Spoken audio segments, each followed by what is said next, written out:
listinha de exercícios que eu fiz aqui são alguns exercícios bem simples, tá?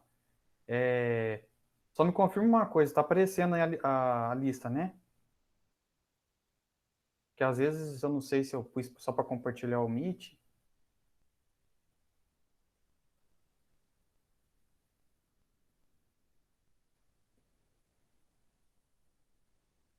Tá, então vamos lá.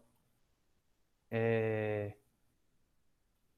Então a primeira aqui questão aqui, ó, ele faz uma seguinte afirmativa sobre o Sol. E aí a gente tem que considerar qual delas é a correta. Então, ó, só que a gente está relacionando o Sol com outras estrelas, né? Outras estrelas qualquer do universo, tá? Então, ó, vamos lá. O Sol é muito maior que as outras estrelas. É, Bom, isso aqui é falso, né? No universo tem outras estrelas muito maiores que o Sol.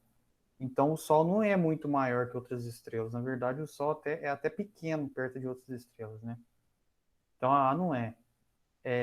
Letra B. As outras estrelas são mais distantes que o Sol. É correto, né?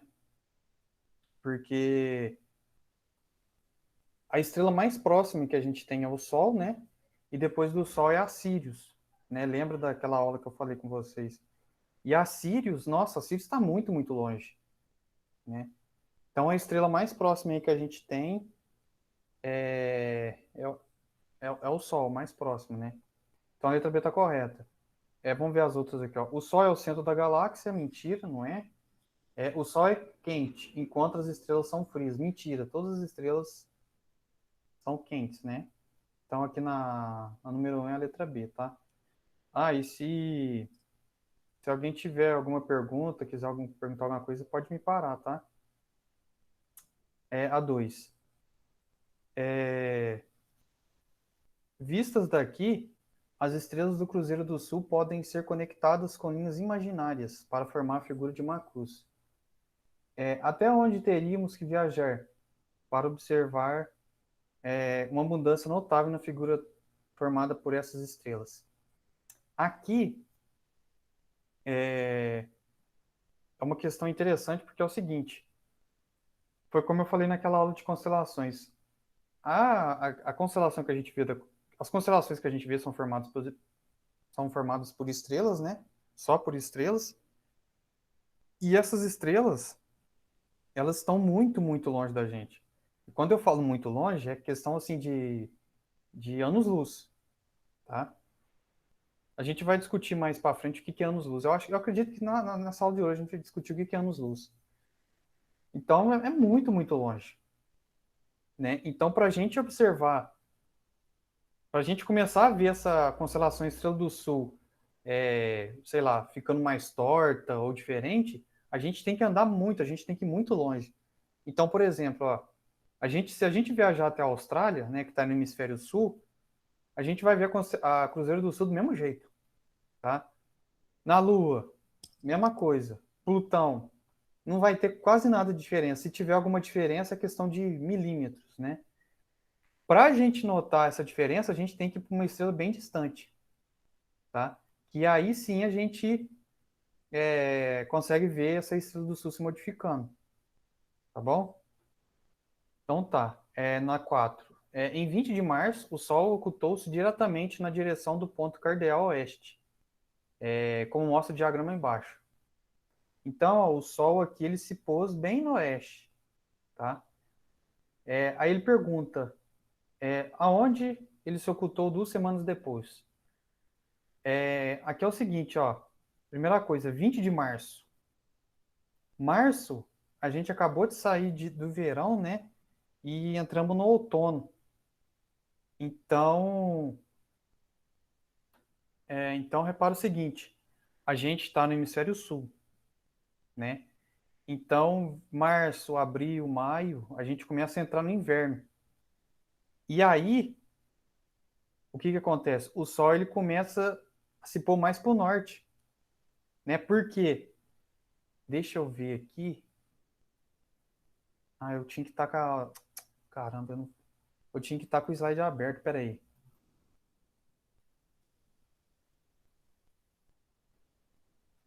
que aí com o slide, com uma ilustração fica mais fácil. Eu falando, não vai dar certo. Cadê? Aqui. Porque vocês vão ver que quando a gente está entrando no inverno, o sol ele começa a se pôr mais para o norte. Por quê? Porque o norte ele tende a receber mais. Aqui, ó. Porque, ó, por que, que o sol começa a se pôr mais para o norte, né? Porque a gente está indo para o inverno, né? E o norte ele tende a receber mais radiação solar, né? Essa é uma das explicações. Outra explicação também é a questão. Ah, essa não vai estar aqui nesse slide. Deixa eu ver, será que nas constelações?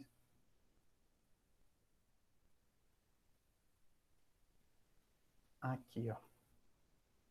Não, ué, gente. Eu pensei que tinha essa imagem. Bom, enfim. É... Deixa eu ver. Ah, já sei o que eu vou fazer.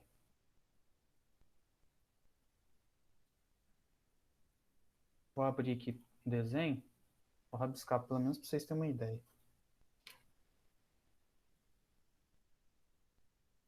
Que é assim, ó. Finge que aqui, né, é nosso hemisfério celeste, né, onde eu estou observando. Lembra que a gente faz meio que um plano aqui imaginário para a gente se identificar ali na esfera celeste. Então, vamos supor que aqui o oeste, leste, né, aqui o meu norte e aqui o sul, né. Então, lembra, né, o sol nasce no leste e ele se põe no oeste, tá? Então, aqui é o nascer do sol e aqui é o nossa senhora, parece que eu tô com Parkinson. Aqui é o pôr do sol. Então, beleza. Só que repara, né? Lembra aquela questão da esfera celeste? Então, aqui, ó, beleza, ele está se pondo no oeste, ele nasce no leste e põe no oeste, né? Então, isso aqui é quando eu estou nos equinócios, tá? E aí, os meus equinócios é o quê? É o outono e primavera, tá? Quando no hemisfério sul, a gente está considerando o hemisfério sul, tá? Quando a gente está entrando no inverno, o que que acontece? O sol começa a se pôr mais aqui para o norte, né? Então, ao longo do inverno, ele vai ele vai se pondo mais aqui para o norte, né? Enquanto que quando a gente começa a ir pro verão, ele começa a nascer mais para o sul e se pôr mais para o sul também, tá bom? Então, assim, ó, é um movimento assim, a gente está aqui no meio, né? Bem ali no equinócio de outono, e aí a gente começa a ir para o norte, né? E aí, depois do inverno, a gente começa a entrar na primavera, aí o sol começa a voltar. Voltar não, né? O pôr do sol começa a ir para o outro lado, né? Aí chega no equinócio de primavera, bem no meio, e aí ele vai até o meu.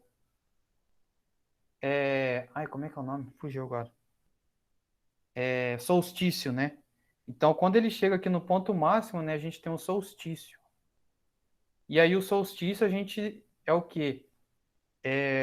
Verão e inverno, né?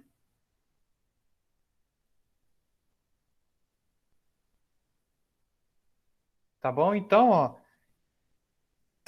quando a gente começa a entrar no inverno, o sol começa a se pôr mais para o norte, e quando a gente está indo para o verão, ele começa a se pôr mais para o sul, tá?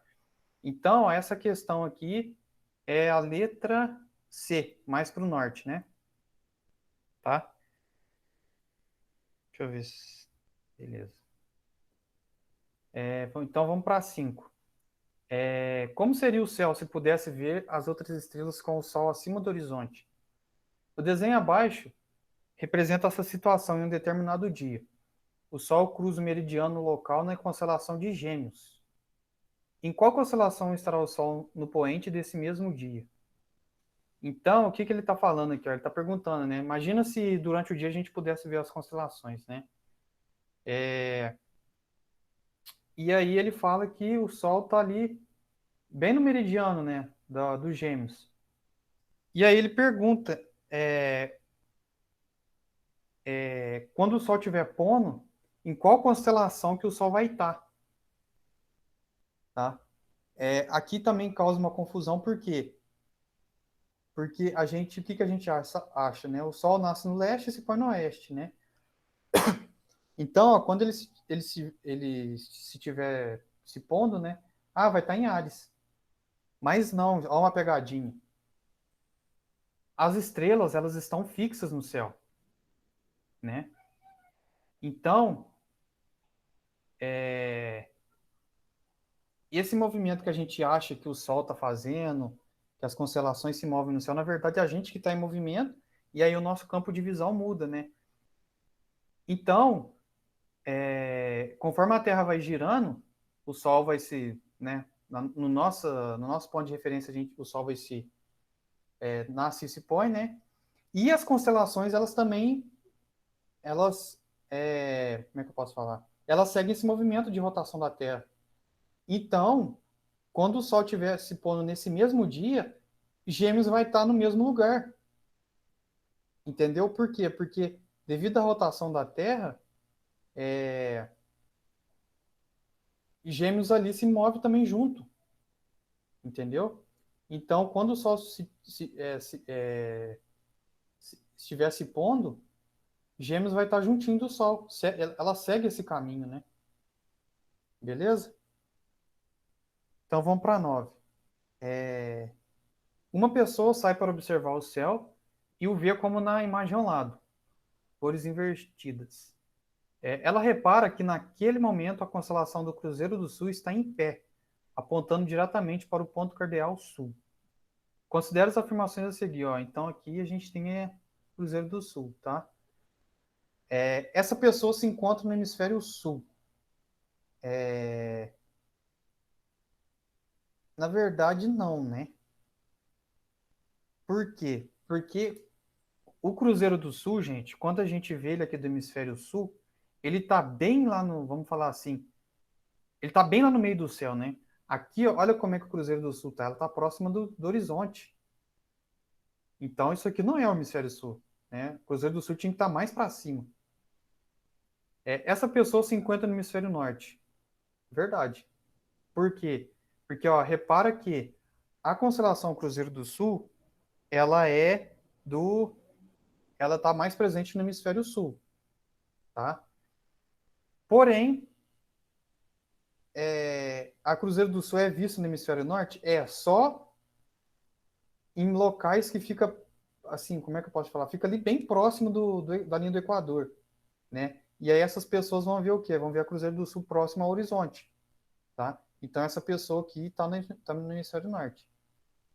Podemos afirmar que o momento era meia-noite, pois o Cruzeiro está de pé.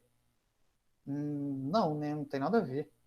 Não tem como a gente falar assim, o Cruzeiro do Sul tá em pé, quer dizer que é meia-noite. Não tem como afirmar isso. Então, aqui só a 2 é correto, então, alternativa B, tá? Agora a última aqui. Quando observamos a Lua, notamos que ela apresenta praticamente a mesma face voltada para a Terra. Isso decorre do fato de que sua rotação possui muito aproximadamente a mesma rotação de seu período sideral em torno da Terra. Considere as seguintes afirmativas referentes a um observador situado na superfície da Lua. Então, ó, você já deve ter ouvido falar do lado oculto da Lua, né? Isso ocorre porque a Lua ela gira, como fala aqui, né? Essa rotação da Lua tem o mesmo período que o da Terra. Então, enquanto a gente está girando, a Lua gira também. E aí o lado dela sempre vai ficar um lado só voltado para a Terra, entendeu? Então vamos lá, ó. É possível que um observador na superfície da Lua veja a Terra aparecer e desaparecer no seu horizonte? Sim, né? Porque, repara, é aquele negócio, né? Por que a gente vê a Lua? Porque a luz do Sol bate lá e reflete, né? Da mesma forma que acontece isso aqui na Terra, acontece isso lá também, né? Repara que tem noite que a gente não consegue ver a Lua, né? Que é a Lua nova. Por quê? Porque a Lua está do outro lado da Terra, né? E isso vai acontecer também com a Lua, tá?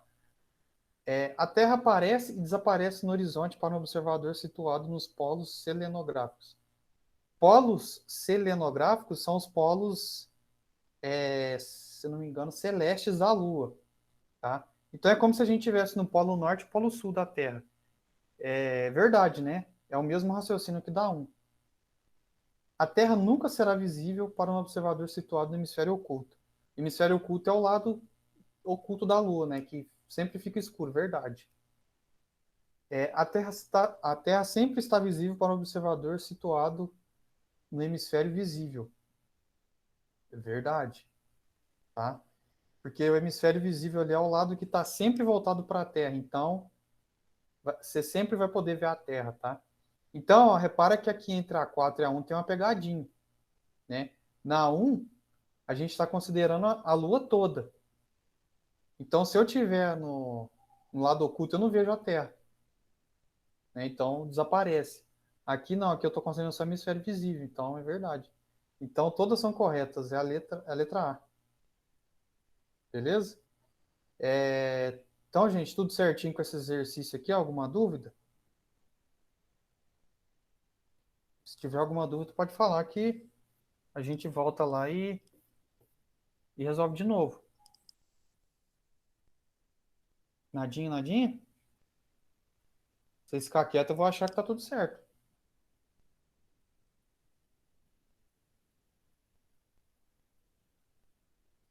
Bom, então ninguém se manifestou, então estou entendendo tudo, né? Então, a aula de hoje, é claro que vai ter um pouquinho de teoria, né?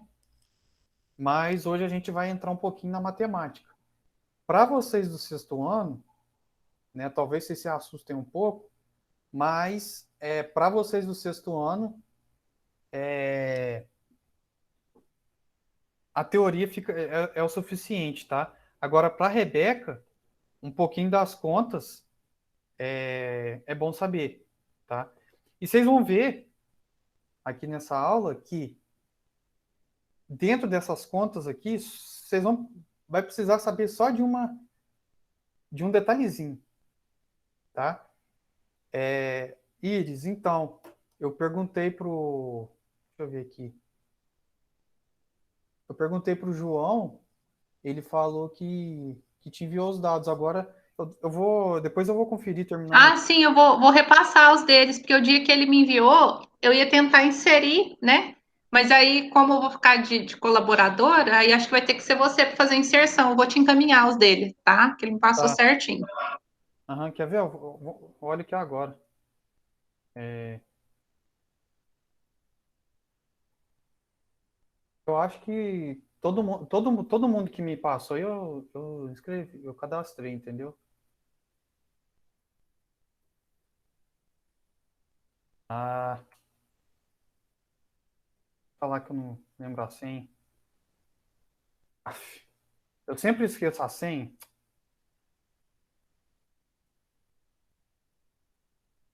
Eu deixava a minha salva no site, Oh, meu Deus porque do eu céu. usava aquela senha que eles sugeriam lá, aí eu deixava salva. Não é possível.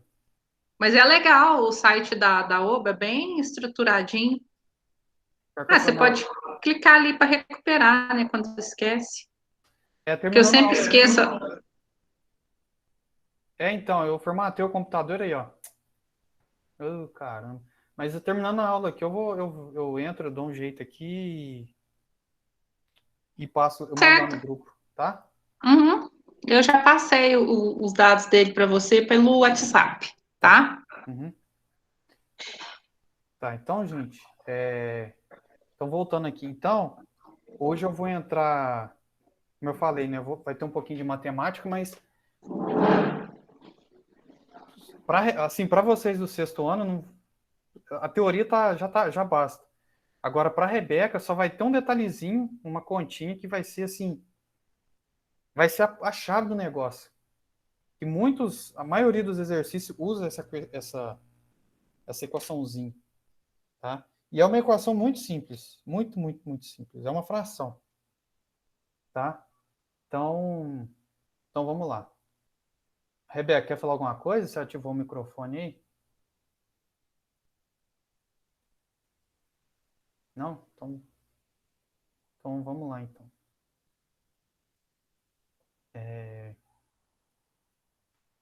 Aqui eu chamei de... Tá lei de Newton, mas não é lei de Newton não, tá? Eu pensei que eu ia falar de lei de Newton aqui, mas lei de Newton é na próxima. Beleza? Então, vamos lá. Tá aparecendo a apresentação aí, né? Então, ó, Sim, hoje eu vou falar de duas coisas. Como eu falei, vai ter um pouquinho de matemática.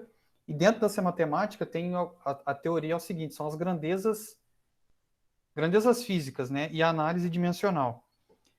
Grandezas físicas, gente, é o seguinte, tudo na ciência, na física, química, matemática, biologia, tudo que a gente vai analisar e medir na natureza é uma grandeza, né? A gente precisa ali de um parâmetro, uma unidade. E a gente chama isso de grandeza. Um exemplo bem clássico e bem cotidiano é a velocidade de um carro, né? Vocês estão viajando aí, se passar de 120 km por hora, toma multa. A velocidade, né, a velocidade de um carro, de um móvel, é uma grandeza, né? É uma unidade. Ela tem uma unidade, né? Então aquilo ali é um exemplo de grandeza. Força, né? A gente aplica força em alguma coisa. Aquilo ali é uma grandeza, né? E essa grandeza, força, precisa de uma unidade, né? E a análise dimensional é quando a gente faz uma discussão em cima dessa unidade, dessa grandeza, tá? Então a aula hoje vai ficar focada nisso, beleza? Então vamos lá, ó. O que a gente vai falar hoje? A gente vai definir, identificar grandezas, né? Grandezas físicas. Por que grandezas físicas? Porque é uma astronomia, é uma Olimpíada de astronomia, né? Então tem muita coisa de física ali. Mas poderia ser grandezas da biologia, grandezas da química, tá? A gente vai discutir e caracterizar essas grandezas, tá? Identificar o que é uma grandeza escalar, o que é uma grandeza vetorial, identificar dimensões, tá? Tamanhos, compreender a análise dimensional, tá? E então, por hoje, a gente vai tentar falar sobre essas coisas, tá? Então vamos lá. As grandezas físicas, gente, primeira coisa. Por que a gente criou grandezas físicas? Primeiro que é para descrever os fenômenos da natureza, tá? E segundo que essas grandezas, elas descrevem importantes propriedades de sistemas, né? E aí quando eu falo sistemas, a gente tem sistemas, de novo, da química, da matemática, da biologia, tá? Aqui é um exemplo de um vídeo de... Esse vídeo aqui, ele é de uma explosão. Deixa eu ver, esse vídeo é de... esse vídeo é recente, né? Só falando rapidinho, ano passado a Rússia liberou um vídeo lá mostrando a maior explosão de bomba atômica que o mundo já viu, né? Isso foi lá na Guerra Fria. E isso estava em segredo faz, anos, anos, anos. Só agora em 2020 que soltaram esse vídeo, tá? Então eu vou pular aqui o vídeo e já vou pôr na parte da explosão aqui, tá? Então repara, deixa eu voltar aqui um pouco.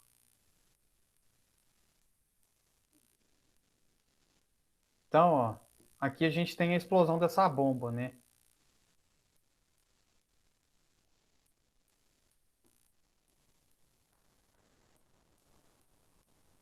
Então, só para vocês terem uma noção do quanto que essa bomba foi poderosa, pensa na devastação de Hiroshima e Nagasaki. Essa bomba aqui é 3.000 vezes mais potente que aquela bomba. Então, não preciso nem falar para vocês como é que poder disso, né? E pensa só, lá de Varginha, eu acho que Varginha está uns 60 quilômetros de Alfenas, né? Então pensa só, se essa bomba explode em Alfenas, lá de Varginha eu vou sentir os efeitos dessa bomba, tá? Então assim, olha para você ver. É uma... Então assim, vocês devem estar pensando, nossa, o que que tem a ver,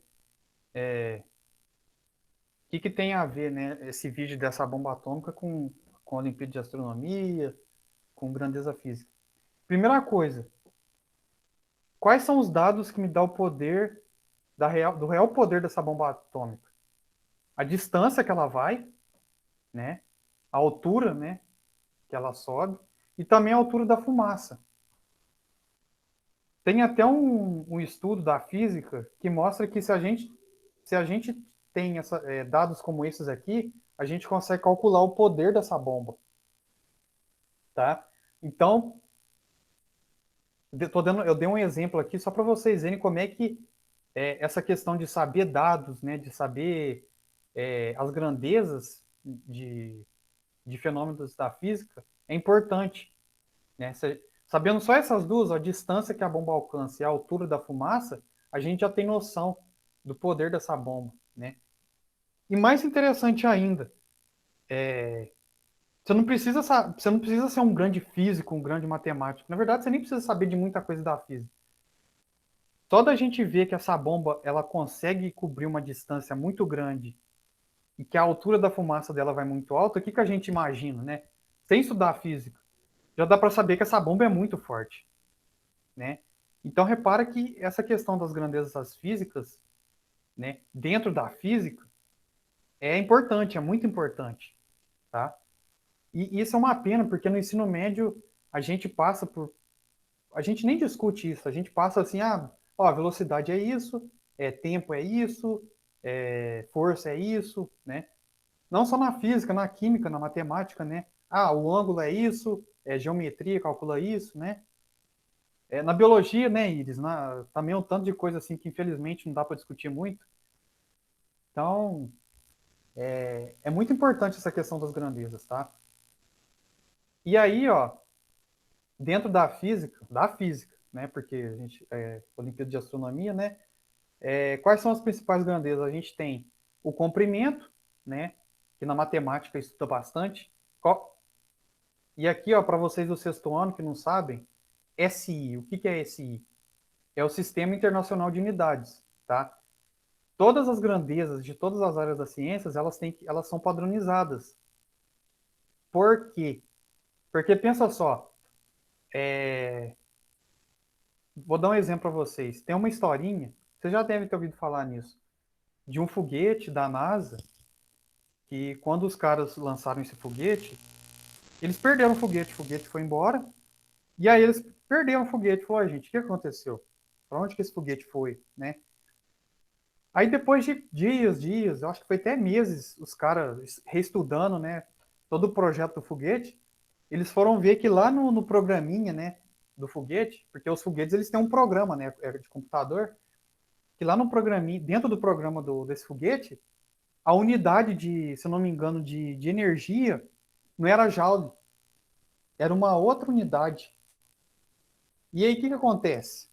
Dentro do programa, se você coloca o cálculo lá seguindo o SI, beleza. Só que o cara que, vamos falar assim, eu não sei se foi o físico ou se foi o programador, o cara na hora de pôr o cálculo dentro do programa, ele colocou na outra unidade. E aí o que que acontece? O foguete lá na hora de seguir o programa, ele seguiu o que estava lá. E como era uma unidade diferente, o dado saiu errado e ele foi para PQP. Ele foi embora, sumiu. Entendeu? Então, essa questão das unidades é muito, muito importante, tá? Se a gente não seguir isso aqui certo, ó, ponte cai, prédio cai, ônibus, os carros aí bate, entendeu? Então é tudo assim, tudo segue esse padrão justamente para por essa questão de segurança também, né? Então, ó, na física, ó, quais são essas principais grandezas? Comprimento, né? Que a unidade é metro, massa, quilograma, tempo, segundo, a força é dada em Newton, energia, joule, corrente elétrica, ampere, temperatura é Kelvin. A temperatura que a gente está acostumado, né, graus Celsius, não é uma coisa dada, não segue o padrão, né? A temperatura é Kelvin. Acho que alguém perguntou aqui. Pois é importante mesmo. E Ô Bruno, hum, tô falando para os meninos que isso aí é importante eles saberem, que eles vão aprender daqui a pouco. E o SI, né, o Sistema Internacional, ele existe para evitar casos igual você falou, né, que explodiu um sim, negócio lá porque não estava na mesma unidade de medida. Por exemplo, às vezes quando vocês assistem um filme norte-americano, eles não medem em quilômetros as distâncias, né? Igual a gente mede aqui no Brasil, né? Aqui tudo é em quilômetros. E lá, alguém sabe qual que é a unidade de medida deles, que eles falam? Quanta distância, assim, né, de uma cidade a outra, vocês já viram? Alguém sabe? Já observou nos filmes, nas séries, até nos desenhos? Lá eles usam milhas, né? uhum. Então, para padronizar, aí tem o sistema internacional, e esse sistema internacional, algumas medidas, elas são usando decimais, que eu acho que vocês devem estar estudando agora no sexto ano, os números decimais. Nossa, eu toda vez que eu vou ver filme americano, desenho, eu vejo aquela milhas, me dá uma raiva. Eu falo, gente, pra que isso? Eu ficava assim, o que que é uma milha, né? Porque Pois aqui é. para nós era sempre quilômetro, quilômetro. Se eu não me engano, eles não usam grau Celsius nem Kelvin, eles usam outra, Fahrenheit. Fahrenheit. Nossa Estados Unidos é Senhora. Fahrenheit. É, Então, dá diferença, né? A gente fala, nossa, mas a pessoa está com a temperatura esquisita, né? sim. E tem até um caso, quando eu estava na faculdade, que eu vi de uma menina que ela foi fazer intercâmbio nos Estados Unidos, e aí ela olhou no site americano, né, a temperatura que ela iria pegar, o tempo que ela fosse ficar lá. E aí ela viu que estava, acho que era 25 Fahrenheit, né? Aí ela pensou, nossa, vai 25 graus Celsius, né? Opa, vai dar para mim ficar tranquilo, vou levar bermuda, blusa cavada e tal. Aí ela chegou lá, tava inverno, tava nevando, porque 25 graus Fahrenheit é muito frio, é inverno, entendeu? Então ela se lascou, ela achou que ela seguiu a unidade que a gente segue aqui, né? E chegou lá, ela não era bem o que ela pensou. Então, gente, essa questão das unidades é importante sim. Às vezes a gente passa muito, a gente faz uma vista grossa danada com isso aqui, né? A gente vai resolver problema da matemática, da química, da biologia, a gente nem se repara nisso aqui, mas isso aqui é muito importante, tá? É... E aí, ó, as grandezas físicas, elas são classificadas em grandezas escalares, tá? O que são grandezas escalares? A gente caracteriza ela apenas em uma dimensão. Exemplo, o comprimento. O comprimento, a gente falou que a minha altura é 1,5 m, é 1,60 m. A gente só precisa ali da dimensão altura, né? Temperatura. Quando a gente fala em temperatura, a gente fala, tá 30 graus Celsius. Beleza, é uma dimensão só. A área, mesma coisa, né? Por exemplo, quando a gente dá a massa, a gente fala M igual a 20 quilos, né? Ou seja, a massa de algo é 20 quilogramas. A área de um quadrado é 20 metros quadrados, tá? E aí também a gente tem as grandezas vetoriais, tá? Isso aqui é que nem eu falei, o pessoal do sexto ano é só importante saber a teoria, tá? Não precisa saber de conta, beleza? O que as grandezas vetoriais, gente? A gente precisa de mais informação além disso aqui, tá? Vocês vão entender o porquê. Essas grandezas vetoriais, a gente precisa da direção, do sentido e do real valor dela, tá? Módulo significa vamos falar assim, o real valor dela, tá? Vocês vão entender o porquê. Por exemplo, velocidade. Quando eu falo assim, um carro está a 80 km por hora.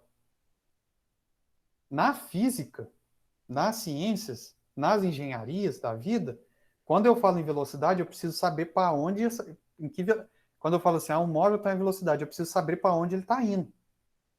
Então, não me basta saber só o valor da velocidade, eu preciso saber para que direção ele está indo e em que sentido. Tá? Direção seria norte, sul, leste, oeste, e um sentido seria frente, para trás, para cima ou para baixo. Tá? Força, a mesma coisa a força. Ah, eu vou empurrar uma cadeira. Tá, para mim empurrar essa cadeira, não basta só aplicar a força. Eu preciso saber para onde eu estou empurrando essa cadeira. E preciso também de um valor para me empurrar essa cadeira. Tá? E aí, gente, agora aqui é para Rebeca, tá? Então, Rebeca, por exemplo, aqui a velocidade, ó. Quando eu vou falar da velocidade, né, eu preciso falar em que direção que essa velocidade está. Então, o que eu faço? Eu coloco essa setinha em cima, que está me falando que é uma grandeza vetorial, ou seja, é uma grandeza que está me falando para onde esse negócio está indo, né, a direção. E aqui, ó, repara o seguinte, ó, velocidade é igual a 20 metros por segundo, beleza. Só que é uma grandeza vetorial, ou seja, eu preciso de direção e sentido. Eu coloco essa setinha em cima aqui do V, né, que representa a velocidade, e eu coloco esse xizinho aqui. E o que que esse xizinho aqui me fala? Está me falando que essa velocidade está no sentido do x aqui, ó. É como se ela estivesse indo aqui para a direita. Tá? Eu dei outro exemplo aqui, ó. Distância, né? Distância não, deslocamento. Deslocamento é igual ao quê? É igual a 5 mais 2 metros. O que que significa isso? Vocês vão ver mais para frente, tá? Ó, repetindo. Essa parte aqui é só a Rebeca, tá? Vocês só precisam saber disso aqui, ó. Grandeza escalar. Eu só preciso do valor dele, eu só preciso da dimensão dele. Grandeza vetorial, eu preciso de direção e sentido, tá? Então, vamos entender melhor essa questão das grandezas vetoriais, ó. Então, pensa só. Eu tenho um bloco aqui, eu tenho um bloquinho. Pensa numa cadeira. Pensa só. Duas pessoas empurrando essa cadeira com a mesma força. Elas empurram para frente essa cadeira, essas duas pessoas. O que que acontece? As forças delas se somam, tá? Então eu digo que eu tenho duas forças aplicadas e aí a força resultante é o quê? A soma das duas, tá? Por quê? Porque elas estão na mesma direção. Agora, se eu aplico, agora pensa só, se você e seu amigo puxam essa cadeira em direções opostas, com a mesma força, essa cadeira não sai do lugar. 5 menos 5, 0. Então, ela fica parada, tá? Agora pensa, eu puxo essa cadeira mais forte que o meu amigo. A cadeira vai o quê? Vai na minha direção, tá? Então, agora colocando isso em conta, ó, isso aqui é teoria, tá? Agora aqui é conta, que é a Rebeca. Então, ó, vamos falar assim, que eu tenho uma força 1, do carinha 1, e eu tenho a força 2, do carinha 2, 5. O X aqui significa que é na direção X, ou seja, na direita aqui, tá? Então, ó, na situação 1, que os dois empurram na mesma direção, né, que é essa situação 1 aqui, elas se somam. Então, ó, vai ficar a força do carinha 1 que está empurrando para a direita, mais a força 2 do carinha que está empurrando para a direita, 10 newtons. Né? E o valor dessa força é o quê? É 10 newtons, tá? Então, ó, de novo, esse xizinho aqui, ele me informa direção e sentido, tá?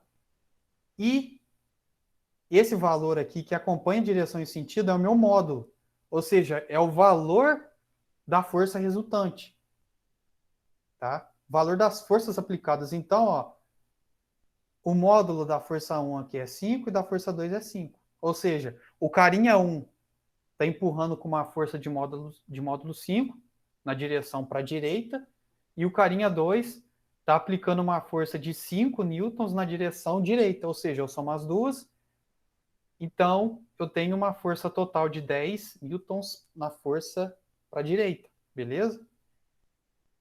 Na situação 2 agora, ó, o carinha 1, ele está empurrando para cá, na direção contrária, tá? e o carinha 2 está empurrando para cá. Repara que os dois tá com o mesmo valor, só que um está na direção contrária, então eu coloco menos. Somando as duas, ó, menos 5 com mais 5 dá zero. Os reais valores dessas grandezas é zero. Então, de novo, ó, o xizinho aqui me indica a direção, né? E esses tracinhos aqui, que é módulo, me fala o real valor dessa grandeza, tá? Então, ó, se eles possuem o mesmo sentido, eles se somam, né? Que é o caso aqui da situação 1. E se eles possuem sentidos opostos, eles se subtraem, ou seja, um tira do outro, tá? Agora, na situação 3, né? Na situação 3, eu tenho um carinha empurrando mais forte para cá do que para cá, né? Repara que eu tenho o carinha 1 que está empurrando 5 newtons para cá e o carinha 2 está empurrando 10 newtons para cá, né? Então, ó, somando os dois, esse que está empurrando para cá é maior, né? Então, o bloquinho, né? No exemplo que eu estou dando na cadeira, a cadeira vai para cá, tá? E aí, como eu sei o valor dessas forças, né? Eu sei que eu vou somar elas, né? E vai dar 5. Por quê? Porque eu tenho 10 para cá e menos 5 para cá. 10 com menos 5 é 5, tá? Beleza. Aqui, ó, a gente discutiu um exemplo que a gente está numa mesma direção. Ou seja, a gente está ali vamos dizer assim, numa linha reta, né? E se essas grandezas tiver para cima e para o lado? Como é que faz? Deixa eu ver se alguém perguntou alguma coisa. Não. Gente, se tiver pesado demais, se estiver com dúvida, vocês me param, tá? Tá? Aqui, ó, de novo, aqui é para Rebeca, tá? Pessoal do sexto ano aí, fica tranquilo que vocês vão aprender isso mais para frente, tá? Então, ó, vamos pensar no seguinte, ó. E para o caso que eu tenho alguma coisa para cima e para o lado, como é que eu faço esse cálculo? A gente usa a regra do que a gente chama de paralelogramo, tá? Como é que a gente faz isso, ó? Então, eu tenho alguma coisa empurrando para cá. Vamos voltar, vamos pensar assim, ó. Eu tenho uma coisa empurrando para cá e outra coisa empurrando, puxando para cima. Como é que eu vou calcular, né? Como é que eu vou entender a resultante disso, né? Ou seja, qual que é o resultado de uma coisa empurrando para cima e outra para o lado, hein? Vocês querem ver um exemplo? Pensa só. Pensa no caso da cadeira. Pensa no caso da cadeira. Eu puxo a cadeira para trás e o meu amigo empurra para o lado. Se a gente aplicar essa força no mesmo momento, o que vai acontecer? Porque repara, quando essas duas pessoas puxam essa cadeira para trás, a cadeira vai para trás. Quando essas duas pessoas, uma puxa a cadeira para trás e a outra puxa para frente com a mesma força, a cadeira fica parada. Se eu puxo essa cadeira para trás com mais força do que ela puxa para frente, essa cadeira vai para trás, certo? Agora, se eu puxar essa cadeira para trás e o cara puxar essa cadeira para o lado, o que acontece? Assim, eu sei que vocês não vão fazer, né? Mas se vocês estiverem com muita curiosidade, chama a mãe ou o pai de vocês e faz isso aí na casa de vocês para vocês verem para onde que a cadeira vai. Então, ó, qual que é a regra do paralelogramo? Então, ó, eu tenho alguma coisa empurrando aqui para trás. Vamos pensar no caso da cadeira, né? Eu tenho alguma coisa aqui empurrando para trás e a outra está empurrando para o lado. Como é que eu uso a regra do paralelogramo? Eu vou traçar uma linha pontilhada bem do finalzinho aqui e a outra aqui do lado. E aí, eu vou traçar uma linha unindo a minha origem aqui, que é onde está a minha cadeira, até onde essas linhas pontilhadas se encontram, certo?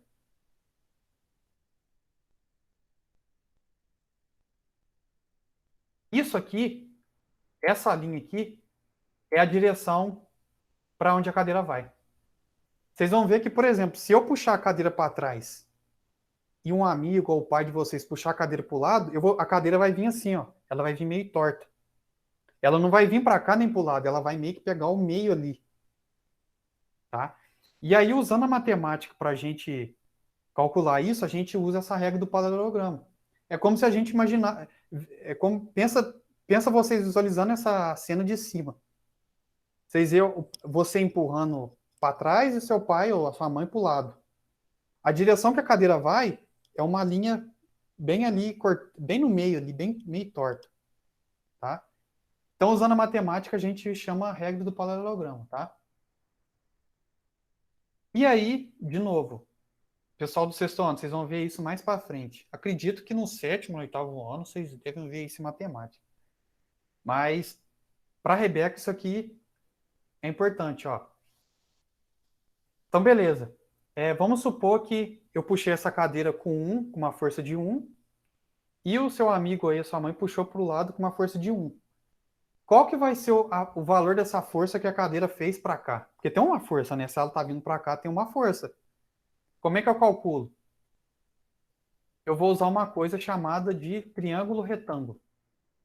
Tá? Como é que eu faço isso? Ó?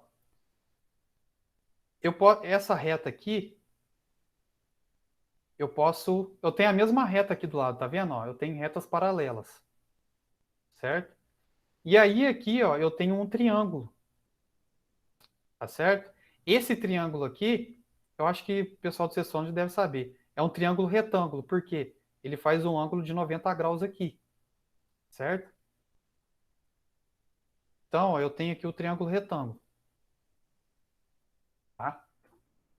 Gente, essa questão do triângulo retângulo é uma coisa que está tão, mas tão presente no dia a dia nosso, vocês não têm noção, tá? Infelizmente, assim, a matemática ela não favorece muito, né, a gente visualizar essas coisas na natureza, no nosso dia a dia. E na astronomia é pura geometria, a gente, infelizmente, também não vê isso. Mas vocês reparam, né, que um exemplo de eu puxar a cadeira para trás e a outra pessoa puxar para o lado, eu caio no triângulo retângulo, eu caio em geometria, né? E aqui um exemplo, por exemplo, essa menina uma menina segurando na argola, né? Se eu for analisar aqui as forças que estão presentes nessa menina segurando a argola, o que eu vou ter? Eu vou ter aqui, ó, essa corda tem uma força, essa corda tem uma força, né? Isso tudo aqui está segurando a menina, então tem forças nessa corda aqui, né? E repara que se eu for analisar na geometria o movimento dessa menina, eu tenho um triângulo retângulo, ó, ó os triângulos retângulo aqui, ó. Eu tenho um triângulo retângulo aqui, eu tenho um triângulo retângulo aqui, tá? E repara o seguinte, que essa menina tá parada aqui por conta do equilíbrio dessas forças aqui, né? E a gente modelando essas forças, a gente cai em geometria, ó, triângulo retângulo, tá? Então, beleza, gente, ó. Então, agora matemática agora, né? O que a gente viu agora foi teoria, né? Então, matemática, ó.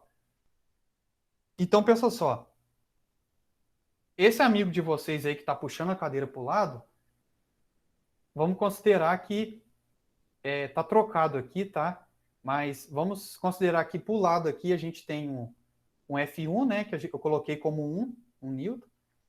E o meu F2, que é o você puxando para trás, que vale 1 também, tá? Lembrando que esse X e esse Y indica as direções, né? Tá bom?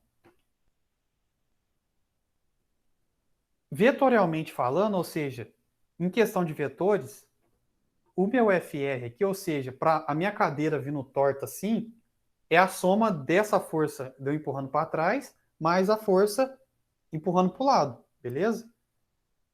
Então, isso aqui, ó, me oferece o sentido de direção. Porque que eu tenho aqui? Ó? Eu tenho um x mais um y. Né? Eu não consigo somar um x mais um y. Né? Isso o pessoal do sexto ano sabe, isso vocês viram. Né? Eu não consigo somar x mais y. Eu consigo somar, por exemplo, x mais x. né? X mais x dá 2x. Agora, x mais y eu não consigo somar, né? Mas, em questão de grandezas, a soma de x mais y, nesse caso, me oferece o sentido da direção. E qual que é esse sentido de direção? É a cadeira vindo torta assim, ó, que é esse movimento aqui, ó. É como se eu estivesse vendo de cima, né? Essa cadeira tá vindo torta assim, ó, tá? Tá, beleza. Então a direção em sentido eu sei, né? Que é isso aqui. Esse x e esse y aqui, dessa situação, tá me falando que a cadeira tá vindo torta, tá? Porque assim, se fosse assim, ó, x mais x, seria 2x. Ou seja, eu tenho duas pessoas puxando essa cadeira para trás. A força das duas pessoas se somam. Então, essa cadeira viria para cá com mais força. Entendeu? É como se multiplicasse a força em duas vezes. Agora, eu tenho x mais y, ou seja, eu tenho x mais y. Eu não consigo somar essas duas coisas, né? Mas em questão de direção, o que essa soma me fala de um vir para cá e um de vir para cá? Me oferece um negócio vindo nessa direção aqui, meio torto, tá? Mas e o valor disso? Qual que é o valor dessa força vindo aqui? Eu não sei. Eu sei a direção e sentido, né? Agora aqui entra, é só para Rebeca, de novo. Então vamos lá. Lembrando, pessoal do sexto ano, vocês vão ver isso mais para frente. A gente usa uma coisa chamada Teorema de Pitágoras do triângulo retângulo. Como é que eu faço isso? Esse lado maior aqui, né? Esse lado aqui que está torto, eu vou elevar ao quadrado, né? E elevando isso ao quadrado, eu sei que ele é igual à soma dos outros dois. É a soma dos outros dois ao quadrado, tá? É a soma do quadrado dos outros dois, tá? Então, ó, é como aqui se fosse FR ao quadrado mais F1 ao quadrado mais F2 ao quadrado. Ó, FR ao quadrado é igual a F1 ao quadrado mais F2 ao quadrado, tá? E aqui, isolando o A, né, ao quadrado, eu passo raiz, né? Então, para mim calcular o valor dessa força, eu uso esse métodozinho aqui, tá? Então, colocando isso na prática, eu vou ter isso aqui, tá? Então, Rebeca, não se assusta. Esse traço aqui é só para me indicar que agora eu não estou mexendo mais com direção e sentido, eu estou mexendo com valores, tá? Então, ó, do mesmo esquema, ó, eu vou pegar o lado maior, né, ao quadrado e vou igualar a soma dos outros dois ao quadrado, tá? E é o que eu fiz aqui, ó. FR ao quadrado é igual ao F1 ao quadrado mais F2 ao quadrado. Lembrando, de novo, citando, esses traços aqui que eu coloco nas grandezas, eu chamo de módulo, tá? Que é o real valor dele, tá? Então, ó, isso ao quadrado, aí eu, isolando o FR, né, eu passo raiz, tá?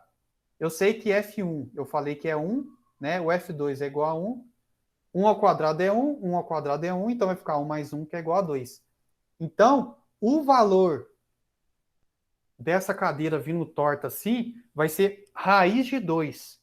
É 1,4. Raiz de 2 é aproximadamente 1,4. Então, repara, ó, se você puxa a cadeira para cá, para trás, e seu pai, sua mãe ou seu amigo puxa a cadeira para o lado, essa cadeira vai vir para cá torta com valor de raiz de 2, ou seja, vai vir com 1,4 newtons nessa direção torta. Então, repara, e agora eu sei como identificar a direção disso quando eu tenho coisas em direções diferentes. E isso aqui vai cair em geometria, e aí, qual a geometria que eu uso? Do triângulo retângulo, que é isso aqui. Gente, é apenas isso aqui. Todas as questões que vocês usarem grandezas vetoriais, né, grandezas que precisam de direção e sentido, a gente vai cair num triângulo assim. E aí, a partir do triângulo retângulo, a gente usa essa conta aqui, né? O maior lado aqui ao quadrado é igual à soma dos quadrados dos outros lados. Beleza? Beleza. Rebeca, os meninos, alguma dúvida? Tudo certinho? Tá. Então, agora, Rebeca, demais. A gente entra aqui num detalhezinho do triângulo retângulo que é muito, muito importante e que a astronomia usa assim muito, mas muito, muito, muito. Então vamos lá, vamos analisar melhor um triângulo retângulo. Ó. Para eu falar que é um triângulo retângulo, eu tenho que ter ângulo de 90 graus. Ou seja, vamos ver, não sei se vai dar para fazer. É como se eu tivesse isso aqui, ó, uma coisa para cima e outra na vertical e horizontal. Então, ó, vocês vão reparar que vai ter um ângulo aqui, né? Um ângulo quadradinho aqui, ó, tá? E repara aqui na imagem, ó, esse quadradinho aqui, eu tenho alguma coisa na vertical e outra na horizontal. Então eu tenho um triângulo retângulo, beleza? E eu tenho outros dois ângulos, tá? Eu chamei aqui de alfa e beta, mas vocês podem chamar o que quiser, maçã, mamão, tá? Isso aqui eu coloquei alfa e beta porque os livros geralmente usam letras gregas, tá? Mas vocês podem chamar do que quiser, tá? Então, ó, na figura plana, né, o triângulo retângulo, se eu somar esses ângulos aqui, sempre vai dar 180 graus, tá? Sempre que vocês tiverem um triângulo, não só triângulo retângulo, né, mas qualquer triângulo, quando vocês somarem os ângulos do triângulo, dá 180 graus, tá?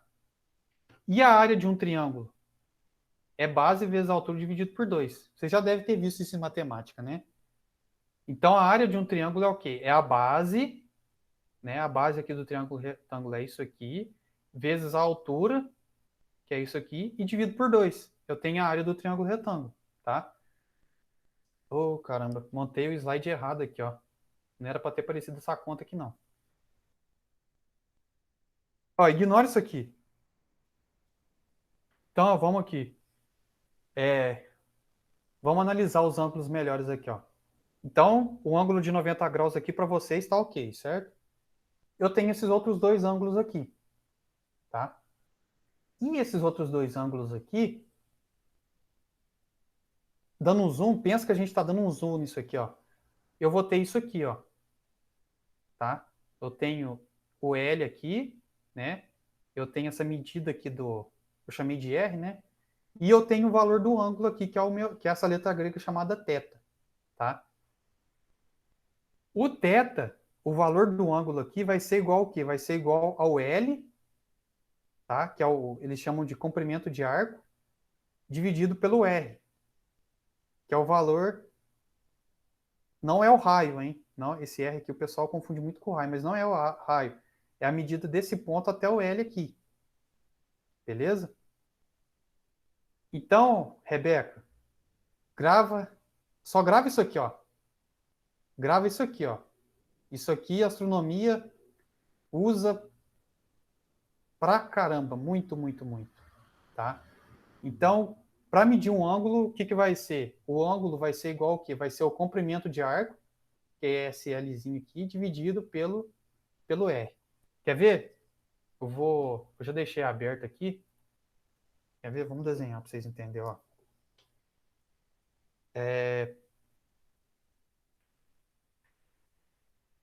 Não, já sei. Pega um círculo, tá? Esse círculo aqui, ele tem o centro dele, correto? E aí é o seguinte, eu quero medir isso aqui. Quero medir esse pedacinho aqui. Como é que eu vou medir isso aqui? Ó, eu tenho um ângulo aqui, né? Eu tenho um ângulo aqui, correto? E eu tenho aqui uma medida, né? Um raio, certo? Vou chamar de R.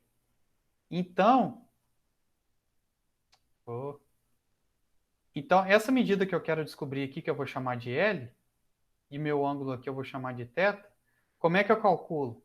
Eu calculo a partir dessa equação aqui, ó. Eu sei que o meu ângulo, esse ângulo aqui, é a medida desse L dividido pelo R. E aí, se eu quero descobrir o valor do L, o que eu faço? Ó, matemática agora, hein? Eu quero isolar o L, deixar ele sozinho. Eu passo esse R multiplicando, né? Então, L é igual a R vezes θ. Então, Rebeca, essa equação, esse pedacinho aqui, né? Lembrar sempre, né? Esse desenho aqui, ó, eu tenho aqui a medida, né? Um pedacinho aqui que eu chamo de L. Aí eu tenho aqui a medida do ângulo e aqui eu tenho R. O θ é igual a L dividido por R, tá? Lembra disso aqui sempre, sempre, sempre. Beleza? Os exercícios que eu vou passar, vocês vão ver que das questões de conta lá, tudo, a maioria cai isso aqui, tá? É... Gente, alguma dúvida? Então, ó, o L é o que eu chamo de comprimento de arco, tá? O R eu chamo de comprimento de raio, né? O raio, para vocês do sexto ano, vocês devem lembrar que é a medida ali do centro da esfera até alguma extremidade, né? E o θ é a medida do ângulo, tá? E essa medida desse ângulo é feita em radianos, não em graus, tá? Vamos discutir mais para frente o que significa isso, beleza? Aí aqui, ó, eu tenho o exemplo, eu tenho uma questão, ó, de 2016 em que usa essa continha, tá? Eu vou deixar essa continha para casa para vocês fazerem, tá? Exclusivamente para a Rebeca, né? Se vocês do sexto ano se interessarem em fazer, tá? A gente faz junto também. Mas, beleza? É isso. Deixa eu ver aqui. Então, gente, eu acho que eu vou encerrar por hoje, tá? Eu acho que já foi muita informação. É, então, eu acho que eu vou encerrar por hoje, tá? Beleza? Aí, semana que vem, ó, eu fecho esse pedacinho aqui, tá? E aí a gente começa. Mentira. Eu encerro esse pedacinho, tá? E aí a gente vai resolver problemas envolvendo geometria e triângulos, tá bom? Então, Rebeca, foi o que eu falei, né? Quando a gente se depara com a questão aqui da Olimpíada, você vê que, ó, tem um texto enorme, aí chega aqui, dá uns números super esquisitos, dá uma equação que você fala, putz, agora lascou, né? Aí dá uns dados aqui todo estranho, mas aí você vai ver que a conta é só isso aqui, ó. É só essa equação. É só jogar nessa equação e tá pronto, tá? O Thiago levantou a mão. Tem alguma pergunta, Thiago? Ah, não, Thiago não, a Iris. Eu não tinha visto, Iris, desculpa. Não, é aquela hora que eu levantei a mão, ela ficou levantada até agora. Ah, tá. Ficou a mão suspensa. Ah, tá. Então, gente, eu vou. Então é isso. Deixa eu parar a apresentação aqui.